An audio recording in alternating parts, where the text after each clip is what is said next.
Welcome back to End is the Future, a podcast that brings together great minds to address the opportunities and challenges of making businesses both sustainable and profitable. I am Ilham Kadri, and I'm delighted to be your host today. If you are as passionate about sustainable business as I am, let's explore how End is the Future together. Today, I'm delighted to be speaking with Trenten Merrill, one of the world's top Paralympic track and field athletes. Trenten has broken the American record for long jump, not just once, but 3 times. So at Solvay, we are so thrilled to be part of his journey. We are thrilled to sponsor Trenten and 2 other athletes as part of our Solvay for Sports initiative. He has such an incredible story of strength and resilience, and I can't wait to hear more about it on this podcast. Trenten, thank you so much for being here today. Oh, thank you for having me. It's a pleasure, and I think we're going to have some fun today. Absolutely, Trenten. So I know that everyone will want to hear more about your amazing achievements, athletic achievements.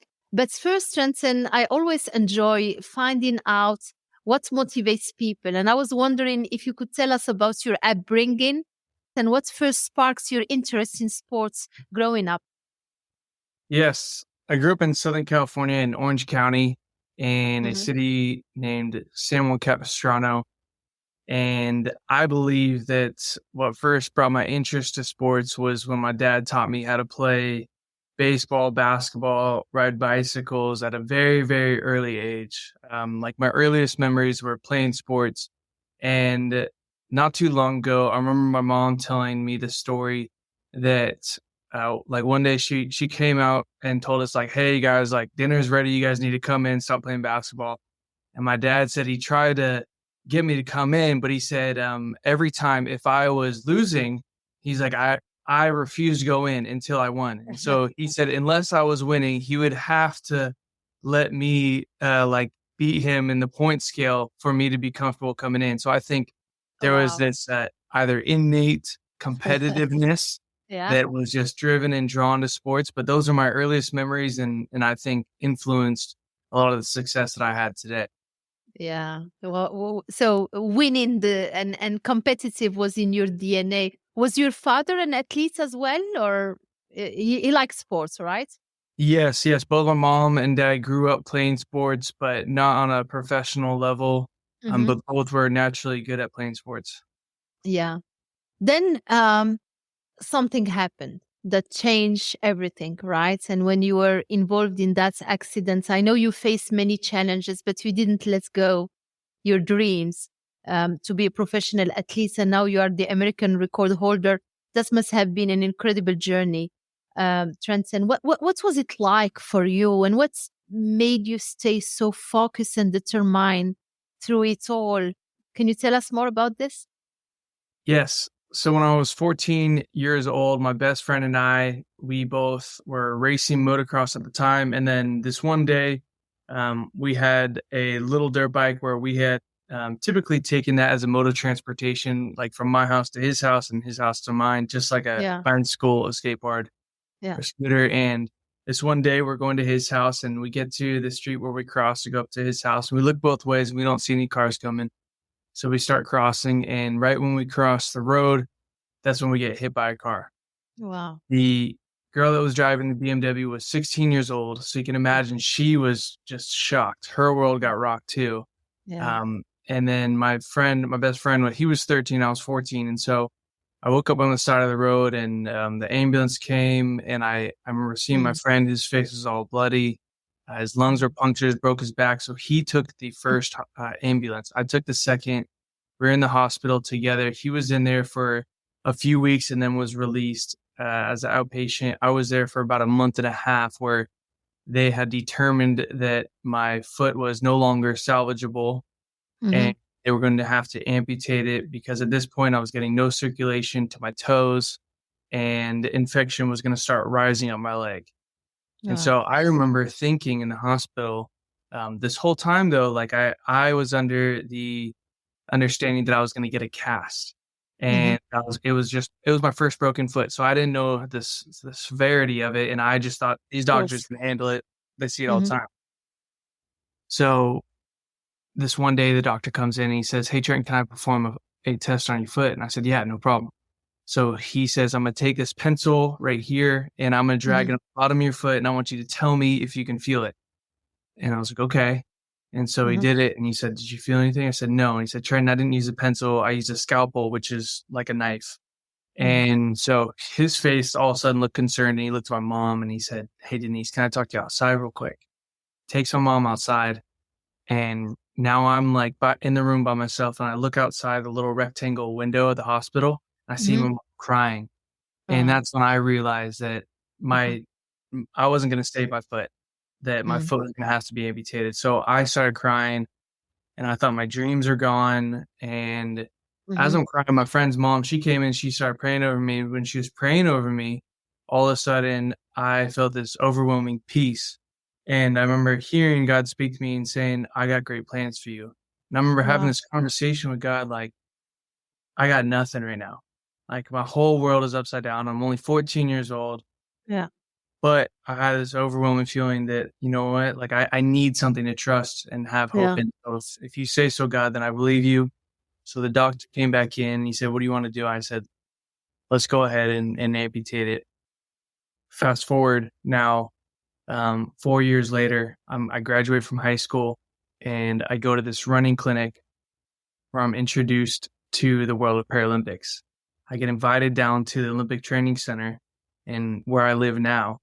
And I I'm walking, I park my car, and I hear God speak to me. Same thing. This is 4 years later now. "I got great plans for you." I'm like, "Whoa, that's weird." I go down to the track and I see all these Olympians and Paralympians training, and I'm like, "No way.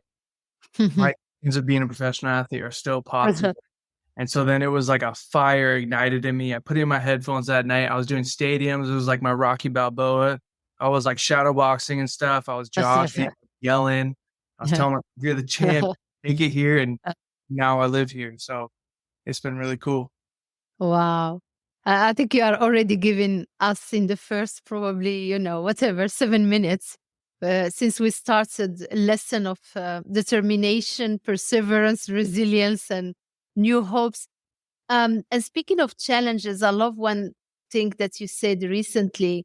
The challenges and struggles you face in life have the potential to bring you to new heights, right? Introduce you to new people and increase your impacts for others.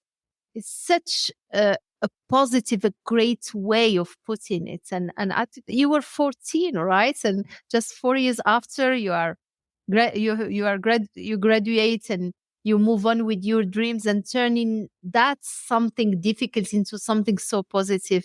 It's so overwhelming and beautiful and moving, frankly. So thank you, Trenton, for sharing that story. Can you expand how did you see it working in your life later? I mean, what was your first competition like for you? I think it was in Rio, right? Because not only did you make the team, but you also broke the American record. How did that feel? So going to Rio, it was a feeling of excitement, uh, thankfulness, overwhelming joy because there was all this hard work and then years of like failure. I Mm, first like started training and finding out about track and field in around 2009. And mhm, my first nationals that I tried out at was 2010. My first Paralympic team was 2016. And so it was years of progressing, but not making a team and not hitting standards and not on yeah. the national team. And so when I had gone out to Rio for my Paralympic debut, I placed fourth in the world and I broke the American record twice. And then in the meet, I knew it was a good jump and Yeah. I feel it. Yeah, you can Yeah. feel like when you've done something better than you have in the past. So for me, I like you can see in the video, like if you go on YouTube, I'm like, Mhm. yes, I Yeah. knew it was a good jump. I go back and I talk to my coach. I'm like, all right, let's keep going. And then I did it again. I'm like, oh, let's go. And so I I was very, very proud of myself. I was thankful for the opportunity, like to represent my country and the opportunity to compete amongst the best in the world. And for me, I was it was like the fire was ignited. Like, this is my time. Like, let's go. Like, this is just the beginning. So I knew that I still had a lot of work to do to get on the podium and continue to move up in the ranks. And in the moment, I was just ecstatic. I was like, I did what I wanted to do. I performed better than I ever have at the world stage, and that's one of the hardest things to do, is to go out there Yeah. and do your best. Wow. Wow. Um, I often say to our people at Solvit, Trenton, that businesses can learn a lot from athletes like you. And I often tell our Solvit teams that we need to have an athletic mentality, just what you just said, right? And train the muscles, because you said, that there were a lot of failures and finally successes through training and prepare to win. So tell us a bit your secrets. What's your training regime look like? Do you look for what you eat? How often you train? I'm not a TikTok generation, but I did. And I was amazed by, all the things you share with your followers. And what do you think business people can learn from you about your mindset, practices, your discipline, your routine? Well, I think that business minded people can learn a lot from me. And then you'll also see a lot of similarities of the Mhm. very successful companies or businessmen and women, um, alongside the very successful athletes, because they have this mind that's a Yeah, growth mindset. yeah, And they're constantly focused on, how can I get at least, 1% better today? And I think the similarities probably would be, they set goals that are mhm, realistic, but also challenging goals, whether it's for today, a month, a quarter, 1 year, 5 year, 10 year. They kind of have this stuff mapped out. Like, they know where they yeah, want to go, and then they yeah. work backwards to the now. Is that true, Trent? And sorry to interrupt, that you keep a journal and you ensure that you write down your goals? Did Yes. I read it well? Yeah. Show it Here, to me. here's my check Uh, now right here. oh, Yeah. wow. And So what so, do you write inside? Tell me. oh, I can't tell you all my secrets. I want to know your No, I secrets. okay. No. So for me, I think it's important, like, as an athlete, and then Yeah. even any businessman or woman, is to write out like 3 things you're grateful for. What are Uh, 3 things that you're thankful for every single day? Because if you start with that mindset, then you already are in a positive mindset to learn more. If you start the day negative, then you're limiting how much you can grow in one day. And so that's one thing that I try to do every single day, is write at least 3 things that I'm thankful for, and I try to make them different, so that way it's not the same uh, thing.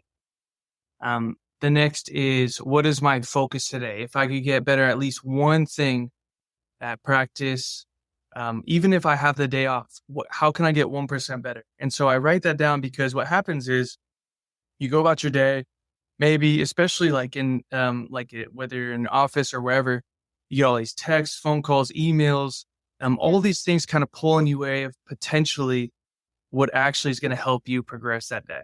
So having it written down reminds your subconscious mind, hey, this is what I need to do today. And then also, if you get distracted, you can just look back at your journal. Okay, I need to do this. So Yeah. that's one of the things. Wow. And there's 2 more that I think are very crucial, at least like main things, is you write down, um, how did I get better today? So at the end of the day, how did I get better today? And so that's reinforcing the positive growth mindset. And that's going to help build your confidence, especially if you're first starting off. Then you get to see, like, even if you had a really, really bad day, you could still, if you think hard enough and you have the right mindset, you could think of a few things how you actually got better. Even if it's like you had a bad day, but you know what? You took the time to talk to somebody about it. You Yeah. took the time to change your perspective, and then you learn from it. And so Yeah. I put it right down. How did I get better? And then the next one is, how could I improve tomorrow? Or how could I improve the next time? So then you're thinking, like, how can I continue to elevate my game each and every day? Wow. Elevate the game. It's amazing. What's a recipe for success? I love it. This is invaluable. It's gold. Thank you for sharing. Thank you you're for welcome. sharing. And it resonates with me, with us. I think it's true in sports, but it's true in business, exactly what you said. So another thing that you said that's really resonated is your advice to focus on the process, not the results. I have this in common with you. I've been taught, when I was young, that it's better to focus on the journey rather than the destination. And if you make your journey great and you learn and learn, relearn, practice hard, you're going to have more than one destination and bright destination. Um, how has that mentality works for you in your training? That's That is, I think, the what led to my success. I'm gonna close the window real quick because I keep hearing the lawnmower outside, and I don't want it to Yeah, yeah. interrupt. Go ahead. No worry.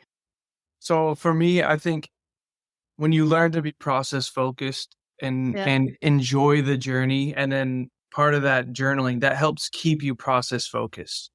yeah, Is if you focus on getting like 1% better that day, it's yeah. not like for instance, my goal is to jump over 8 meters, like 26 feet. I can't jump over 8 meters today. Mhm. I have to say, okay, um, maybe my shins, like better shin control when I'm sprinting, um, putting my prosthetic underneath me when I take off. So those little things, that's what leads to the 8 meter jumps. Ah, yeah. But I learned the process of orientation of Mhm. getting like 1% better every day in 2016. And I was struggling at that time.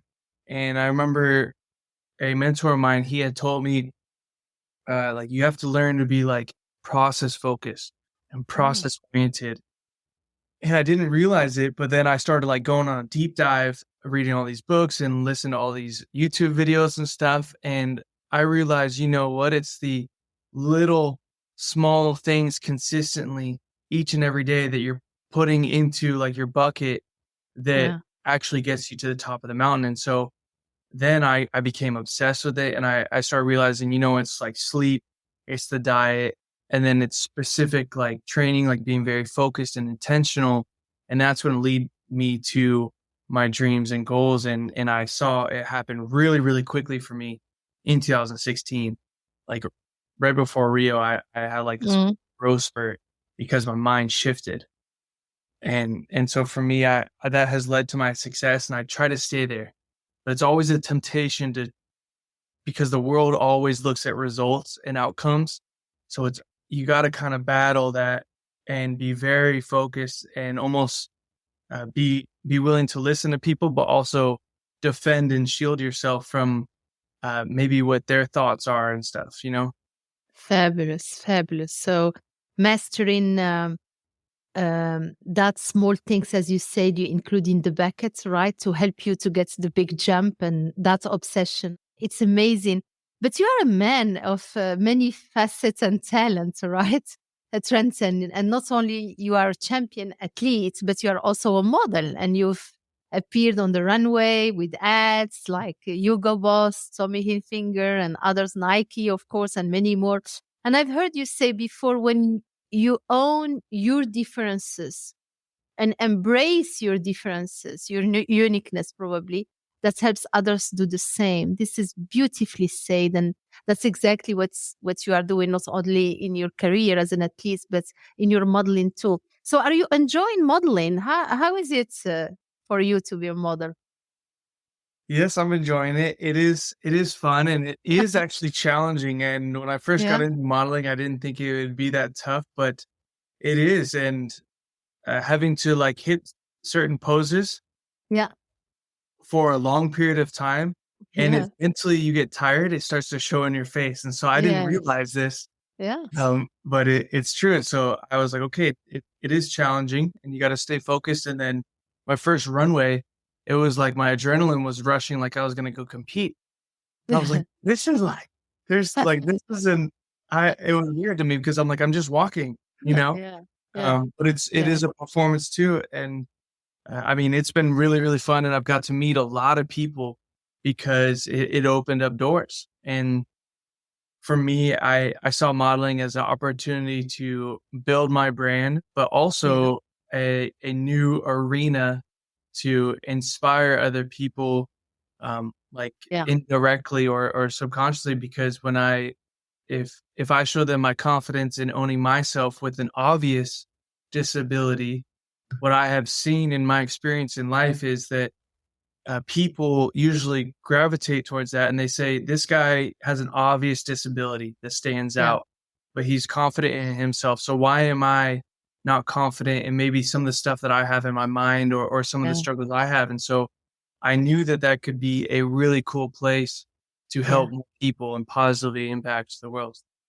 Fabulous. You are, I mean, the definition of a role model, right? That it's Oh, if I can do it, others can do it. I'm also interested to hear about your entrepreneurial side. You are very involved at the moment with the technology of prosthesis, and you said before that you may want to get into the business yourself. So we may actually share some, our notes and compare things. This is fantastic. Can you tell us more about your entrepreneurial, chapter? yes, I would love to do that in the future. I think that'd be very exciting and very cool. So for me, I think the entrepreneurship side, it kind of started because my mom had told me in the past. I remember as I was growing up, after the World Trade Center went down, my dad was Yeah. released from his job and we struggled.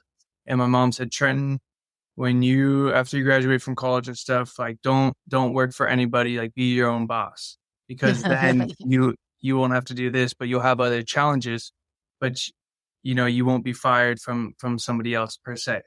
And so I took that to heart, and I didn't know how I'd become an entrepreneur, but I think that stuck with me, and I I just like solving problems. And so fortunately for me, I had a lot of problems having a prosthetic. And so I saw a lot of areas to grow.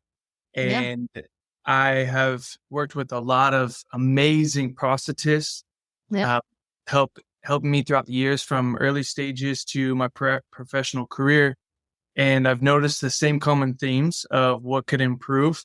And then I've also seen and helped with the development, the R&D with prosthetic walking feet, long jump blades, and sprinting blades. And so for Mhm. me, I wanted to continue to help the development of better prosthetics, and then also how the prosthetics attach and fit to amputees, because that is an area that I believe has the most improvement to grow Yeah. and is the most archaic, the most like Really? hasn't changed. Yes. And so I think that if I don't do it, somebody else is going to, but I would love to partner with somebody and help solve that Yeah. problem.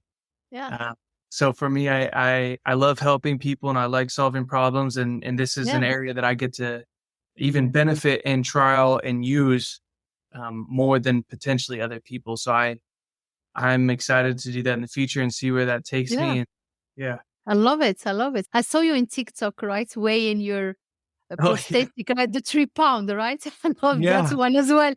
And it's interesting. I think you need it's multidisciplinary, disciplinary, probably, collaboration. You may need. You are also a public speaker, Johnson, and you work with the kids who have prosthetic limbs, and I saw some pictures of you at an event with kids, which was also really moving, to be honest, because you could see how much they looked up at you, right? To you.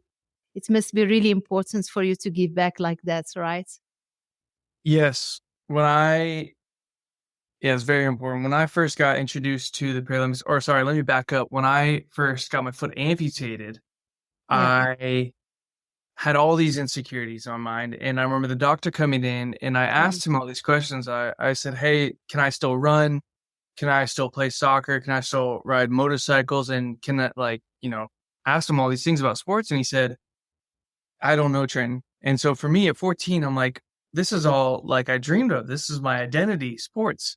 Yeah. And now you're telling me it's uncertain. So then a few weeks went by and this Marine came in and he was an amputee and he was this big buff dude. And I remember he came in with a nice looking lady as well. And I Yeah. I asked him all these questions. I said, hey, like, can you run? Can you ride motorcycles? And do you still date girls? That's important for me, you know? Of And course. He was like, Very pragmatic, Trenton. I was 14. I was in high school, you know? Of course. And he said, yeah, he said he re-enlisted as a Marine. He runs on the beach every day. I was like, okay, cool. And he said that he still rides motorcycles. And he's like, so can you? I was like, all right, nice. And he's like, and yeah, I still date girls. And he like looked over to the pretty girl next to him. He said, this is my girlfriend right here. And I was like, oh, nice. Cause I thought that was his sister or something. I had no clue he was bringing a girlfriend with him. And so I was thinking, all right, great. This guy just instilled hope in me. You know, it took Yeah. one person to just say, you can, and be an example for that. So for me, when I saw that and I experienced it, I knew right away that I could do the same for other people once I had the platform for that.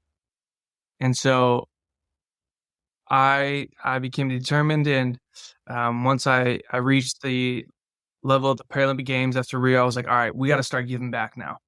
Yeah. And so I started like connecting with Challenge Athletes Foundation. Yeah. And that was the group that I first found out about Paralympics. Mm-hmm. And so when I first found out about Paralympics, I met 2 Paralympians there that day, and they put me through a running workout. And they asked me, have you ever thought about trying out for the Paralympics? I told them, I don't know what that is. They explained it to me. And then a month later, I was invited down here. And so now, you know, the roles are reversed. I'm that Paralympian helping inspire other athletes. And so it's very important to me to give back because I was introduced to Paralympics through a running clinic. I want to do like a nonprofit as well, where I could help athletes that want to learn track and field specifically in running and prosthetics. Like I think that'd be amazing.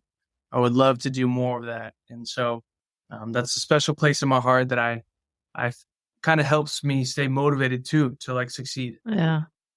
Well, brilliant. I think, thank you for the human being you are. I think you have, not only you are a strong athlete, but you have a beautiful soul. And I'm sure all these kids, and I've seen it with my eyes, looking up at you, it means a lot to them, right? To dream big, right? And even if the dreams are scary, right? Because they are so big, but you showed that at 14 you could do that. So what's next for you? What's your next ambition or challenge? Are you coming to Paris this summer by any chance? God willing, you know, I'm gonna get out there and fight at nationals because I want to be there.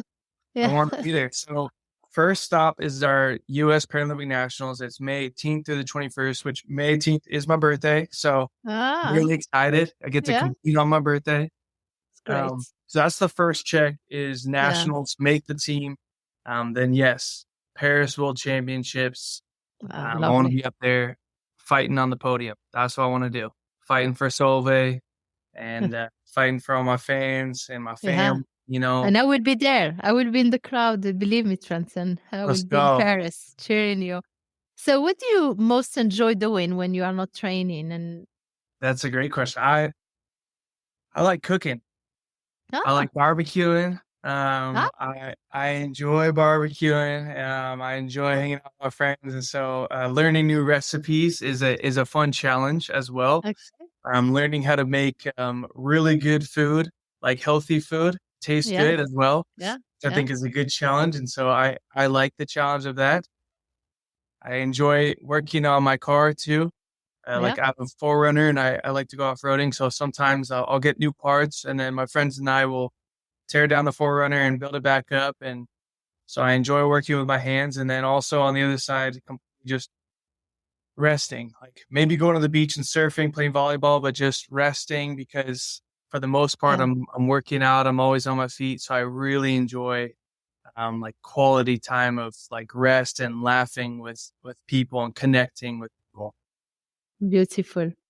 So before we close, and I can go on, you know, for hours with you, I would like to talk about a theme which is very important to Solveig and very close to my heart, as I'm also, you know, product of diversity, equity, and inclusion. And I know DE&I is at the forefront for businesses or corporations. And I was wondering if you think the world of sport has made a lot of progress, Trenten, in that area, or is there still a long way to go? And what could business learn from your experience? Yeah, That's a great question. I think that there's still a long way to go, but I have seen that there's been like amazing things that sport does. And my first games in Rio, I had experienced every nation around the world in one village, Mhm. and there wasn't strife, there wasn't conflict, and I noticed this. I was very present, and I was paying attention to my surrounding. I said, you know what, this is so beautiful. And so I got to see how sport really tore down barriers and walls of race, religion, different backgrounds, all these other things. And I believe it's because people had the same common goal of performing to the best of their abilities in their sport, and they had a mutual respect and understanding for each other. Everybody there at the Paralympic Games had some type of challenge or struggle in their life being Yeah. disabled. And I think there's a mutual respect when you understand that and have this perspective.